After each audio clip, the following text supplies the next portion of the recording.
एक ही पार्टी की सरकार हो, उसी पार्टी के मुख्यमंत्री उसी शहर से जीतकर आते हो, उसी शहर से जीतकर उप मुख्यमंत्री जनप्रतिनिधि हो, उसी जगह से उसी पार्टी के एक और विधायक हो।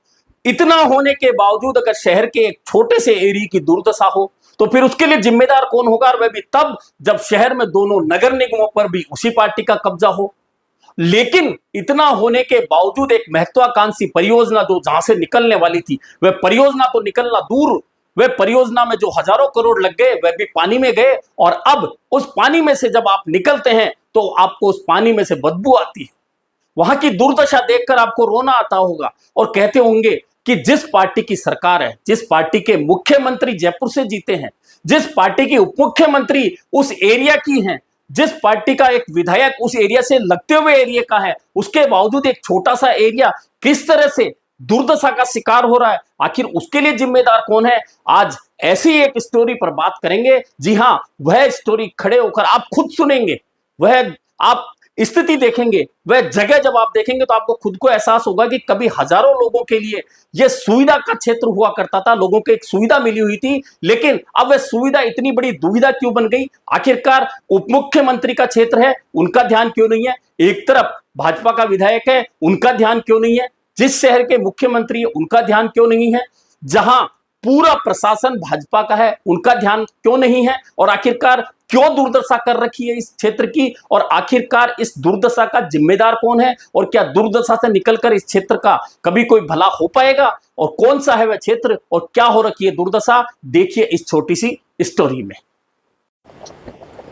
आपको बड़ा खूबसूरत सा आसमान दिख रहा होगा और आसमान में बादल दिख रहे होंगे, बादल के नीचे एक बिल्डिंग दिख रही होगी और बड़ा खूबसूरत सा नजारा है।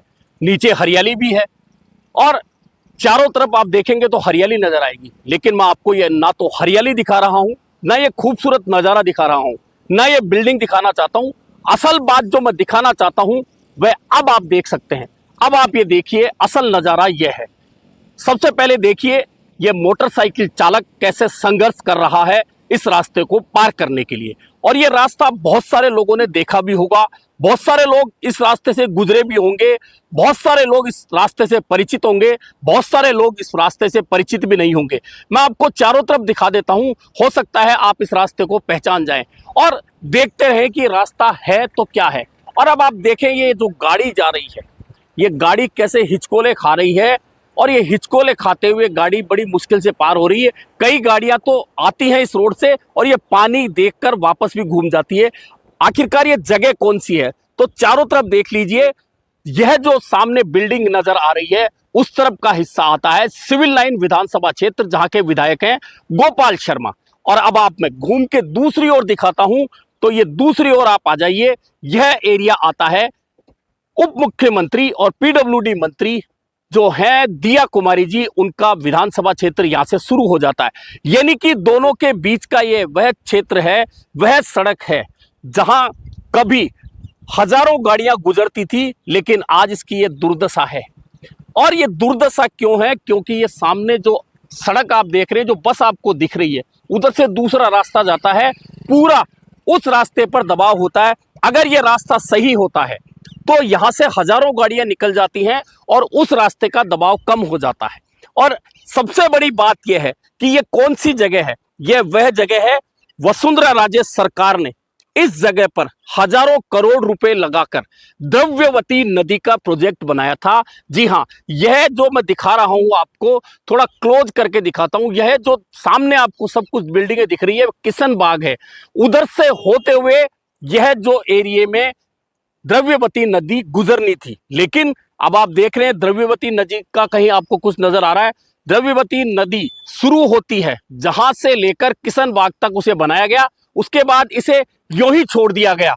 और यहां देखिए यह जंगली सब कुछ उगा हुआ है और गाड़ियां किस तरह से हिचकोले खाती हुई जा रही हैं, लेकिन किसे परवाह है? इधर उप मुख्यमंत्री हैं, उधर गोपाल शर्मा विधायक हैं, लेकिन इस रास्ते पर किसे कोई परवाह नहीं है।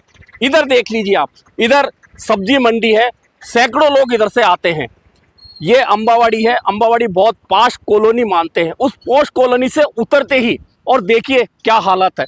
और इधर देखिए कि किस तरह से इस नाले को अमानिशा नाला जिसे बोलते थे, जिसे बाद में द्रव्यवती नदी का नाम दे दिया गया, वह किस तरह से भराव करके लोगों ने यहाँ दीवारें बना ली है। निश्चित तौर पर है कि सरकार का ध्यान इस ओर नहीं है, लेकिन बात यह नहीं है, इस रास्ते की दुर्दशा देखिए। यहाँ टीले लगा दिए गए हैं, सड़क पर मलबा डाल दिया गया है, यहाँ यह उगा हुआ है। और सबसे बड़ी बात है कि प्रशासन का ध्यान अब तक नहीं है कि यहाँ एक बच्चा एक बार इसी घास में उलझकर डूब गया था, उसकी मौत हो गई थी, 2 दिन बाद में उसकी बॉडी मिली थी। इसके बावजूद इस रास्ते की दुर्दशा देखिए। इस रास्ते पर कचरा डाला जा रहा है, इस रास्ते पर ये गंदा पानी या खड़ा नहीं हुआ जाता, इसमें बदबू आ रही है। लेकिन कहते हैं ना कि प्रशासन आंखों पर पट्टी रखता है, कान में रुई रखता है और किसी का ध्यान नहीं होता। और जनप्रतिनिधि जो होते हैं वह जीतने के बाद जनता की जो परेशानियां होती है उनको देखना बंद कर देते हैं। अब आप खुद सोच सकते हैं कि एक तरफ उप मुख्यमंत्री का क्षेत्र हो, एक तरफ भाजपा विधायक गोपाल शर्मा का क्षेत्र हो, बीच में से ये रास्ता निकल रहा है, इस रास्ते की ये दुर्दशा हो रही है। अगर ये रास्ता सही हो, अगर ये रास्ता ठीक निकले तो हजारों लोग निकल कर आते हैं, हजारों गाड़ियां यहाँ से जाती है। और सबसे मजेदार बात यह कि इस रास्ते की दुर्दशा है, और कई बार जब 10 मिनट की अगर बरसात हो जाती है तो जो पुल देख रहे हैं आप, ये बस जो खड़ी है वहां पानी भर जाता है, और वहां पानी भर जाता है तो जाम लग जाता है। और जाम सिर्फ थोड़ा सा नहीं लगता, यहां अगर जाम लगता है तो उसका असर चोमू पुलिया तक जाता है, अंबावाड़ी के अंदर तक जाता है, और फिर गाड़ियां रेंगने लगती हैं। इसके बावजूद ये जो महत्वपूर्ण रास्ता है, जो पानी पेच को अंबावाड़ी से जोड़ता हुआ रास्ता है, सब्जी मंडी को पानी पेच से जोड़ता हुआ रास्ता है, उस रास्ते की इतनी दुर्दशा कर रखी है। दूसरी ओर देखिए, लगने को ये बहुत खूबसूरत लगता है क्योंकि ये वीडियो है, वीडियो में ये खूबसूरती लगती है कि यहाँ बहुत ग्रीनरी है, लेकिन ये ग्रीनरी इतनी खतरनाक है कि इसमें कुछ नजर नहीं आता। इसमें अगर कोई फंस जाए तो उसे निकालना मुश्किल होता है, नीचे दलदल होता है। यहाँ एक बच्चे की जान जा चुकी है, लेकिन मजाल है कि यहाँ पर प्रशासन सोचे, देखे और इस रास्ते की दुर्दशा को सुधारे। देखिए किस तरह से मलबा डाला हुआ है, देखिए यहाँ किस तरह से गंदगी है। यहाँ कई बार जानवरों के, मरे हुए जानवरों के अपशिष्ट डाल दिए जाते हैं, बदबू उठती है। अभी भी ये जो पानी है यहाँ, इसमें बदबू भयंकर है और यहाँ खड़ा नहीं हुआ जाता। इसके बावजूद कुछ लोग इस खतरनाक रास्ते पर एडवेंचर की तरह अपनी गाड़ियां लेकर आते हैं, क्योंकि वे भूल जाते हैं कि प्रशासन का ध्यान उन पर नहीं है। दरअसल ये जयपुर के प्रशासन, चाहे जेडी हो, चाहे नगर निगम हो, चाहे जिला प्रशासन हो, वह ऐसी चीजों को देखना ही नहीं चाहता जो लोगों के लिए सुविधा का कारण हो। अब आप देखिए किस तरह से ये मोटरसाइकिल चालक इस खतरनाक रास्ते से अपनी गाड़ियां निकाल रहे हैं, किस तरह से खड्डों से निकल कर आ रहे हैं, कोई गिर जाए, कोई, अब वो देखिए मोटरसाइकिल चालक की हिम्मत नहीं हो रही कि वह कैसे निकल कर आए, कहीं गाड़ी फिसल गई, कहीं वह इस गंदे पानी में गिर जाए, कहीं चोट लग जाए। और देखिए बाल बाल बचे हैं ये अपने पैर, लेकिन प्रशासन का ध्यान नहीं है। कितनी विडंबना है कि एक तरफ एक क्षेत्र में उप मुख्यमंत्री और पीडब्ल्यूडी मंत्री हैं, एक तरफ भाजपा के विधायक हैं, भाजपा की सरकार है। इसके बावजूद यह महत्वपूर्ण रास्ता, जिस पर कई बार हजारों गाड़ियां गुजरा करती थी, अब यह रास्ता सूना है। अब इस पर कोई अनजाने में ही आता है, कोई जानबूझकर इस रास्ते पर नहीं आना चाहता, क्योंकि यहाँ हिचकोले गाड़ियां खाती हैं, या गिरने का डर है, यहाँ कुत्तों के काटने का डर है, क्योंकि जंगली कुत्ते देखिए कैसे ताक में रहते हैं, क्योंकि यहाँ जानवरों के अपशिष्ट डाले जाते हैं। लेकिन प्रशासन है कि उसका ध्यान इस पर नहीं जाता और लोग परेशान होते हुए निकल रहे हैं। अब देखना है कि शायद ये मेरी स्टोरी देखने के बाद प्रशासन, जेडीए, निगम इस समस्या की ओर ध्यान दे, उप मुख्यमंत्री का ध्यान इधर जाए, गोपाल शर्मा विधायक का ध्यान इधर जाए, सरकार का ध्यान इधर जाए, और इस रास्ते की जो दुर्दशा हो रही है वह दुर्दशा आगे चलकर अब सुधार के रूप में हो, और एक बार फिर इस रास्ते से हजारों गाड़ियां यूं ही गुजरे, और जो मुख्य रास्ता झोटवाड़ा रोड का है उस पर ट्रैफिक का दबाव कम हो सके।